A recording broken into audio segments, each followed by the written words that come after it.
तो देखिए, जो पहला टॉपिक था वो संकरण के प्रकार।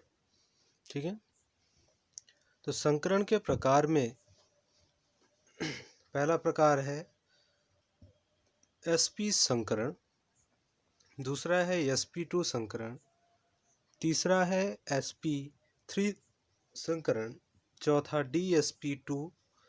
dsp2 संकरण। ठीक है, फिर अगला है sp3d संकरण, और छठवां है sp3d2 संकरण, सातवां है sp3d3 संकरण।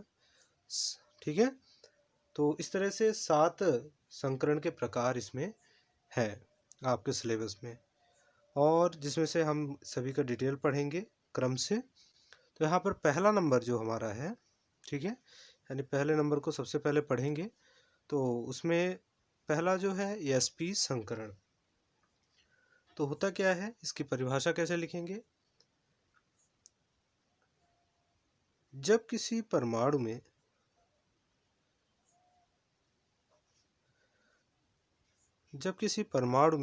है ना, जब किसी परमाणु में, ठीक है, किसी को यहाँ पे लिख लीजिएगा। तो जब किसी परमाणु में एक यस तथा एक पी कक्षक आपस में जुड़ते हैं,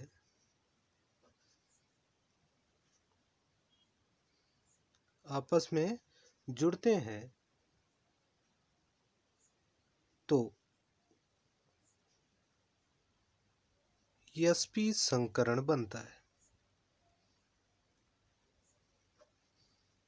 sp संकरण बनता है। ठीक है, तो बात समझ में आ गई ना। जब किसी परमाणु में एक यस तथा एक पी कक्षक आपस में जुड़ते हैं तो sp संकरण बनता है। ठीक है, अब इसमें आकृति आपको देखनी है।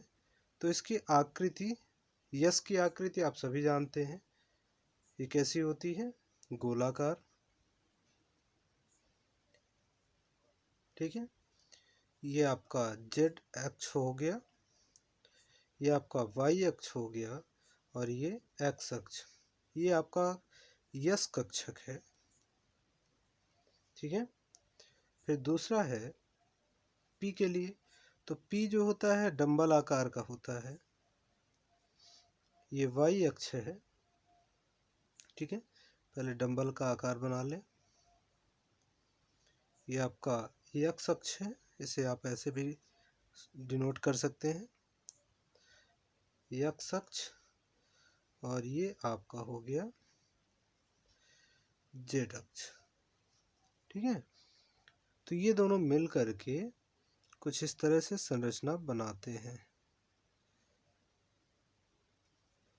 ठीक है, दोनों आपस में जुड़ गए, ये आपकी यस कक्षक हो गया। तो ये जो इस तरह से बना, इसे कहते हैं sp संकर कक्षक। ये जो यहाँ पर बने हैं, इसे बोलते हैं sp संकर कक्षक। ठीक है,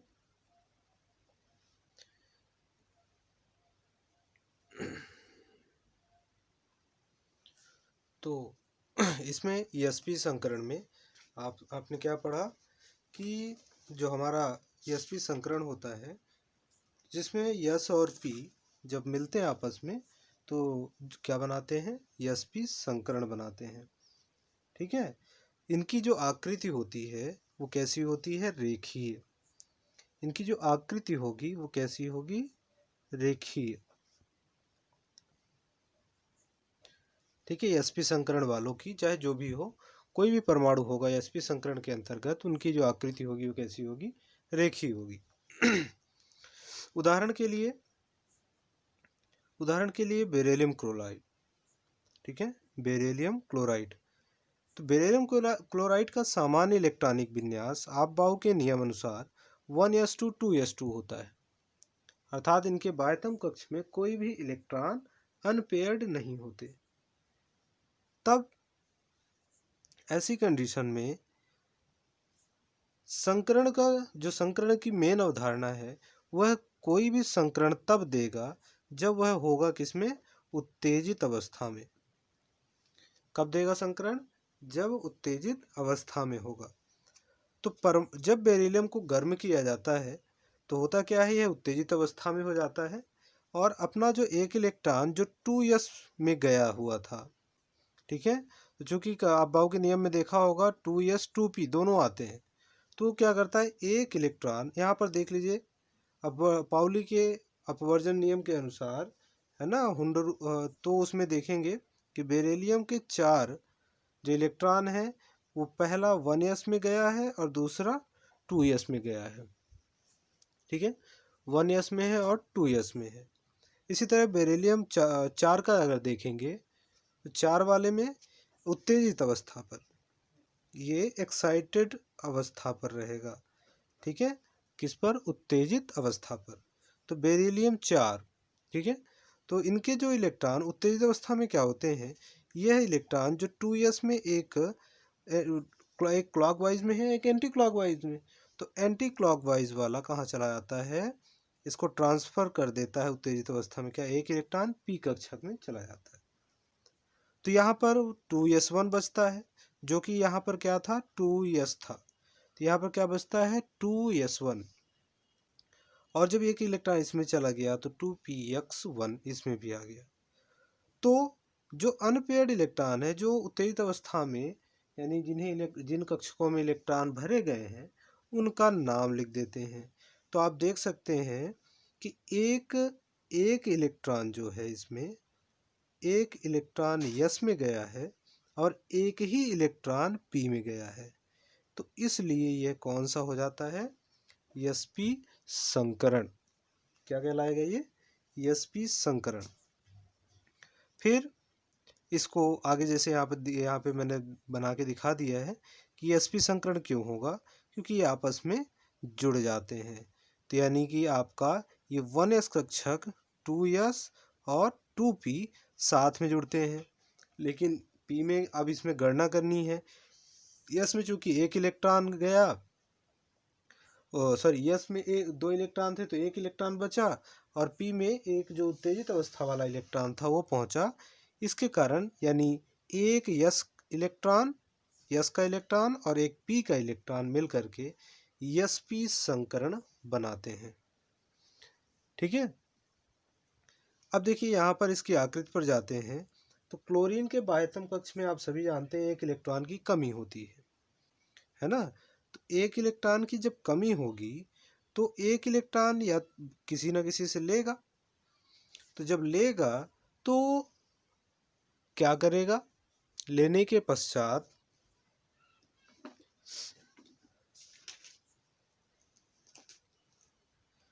ठीक है, यहाँ पर क्लोरीन से भी समझ लेते हैं कि बेरिलियम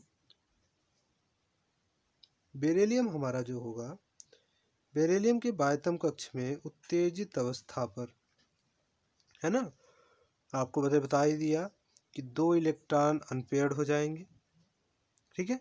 या फिर ऐसे डायरेक्ट समझिए कि बेरिलियम का परमाणु क्रमांक अष्टक नियम के अनुसार, ठीक है, 2 और 2 होता है, ठीक। अब इसके बाह्यतम कक्ष में 2 इलेक्ट्रॉन हैं, इसलिए 2 क्लोरीन जुड़ते हैं इनके बाह्यतम कक्ष में। तो क्लोरीन के बाह्यतम कक्ष में कितना जाता है, परमाणु क्रमांक 17, तो 2 8 7, तो इनके अष्टक तो पूर्ण है, ये अष्टक पूर्ण है।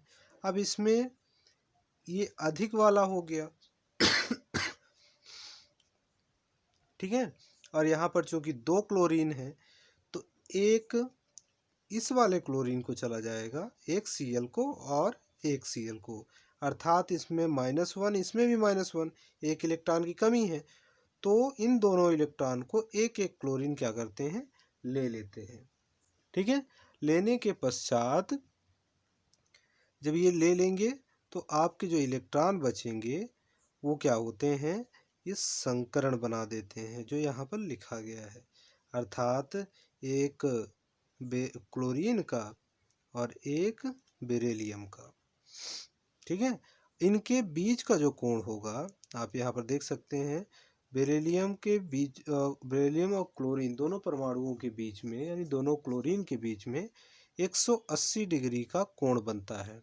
अर्थात चूंकि ये सीधी रेखा में है, इसलिए इसकी आकृति कैसी हो जाती है, रेखीय हो जाती है। तो ध्यान रखिएगा, पेपर में ऑब्जेक्टिव में आता है कि BeCl2 बेरिलियम क्लोराइड की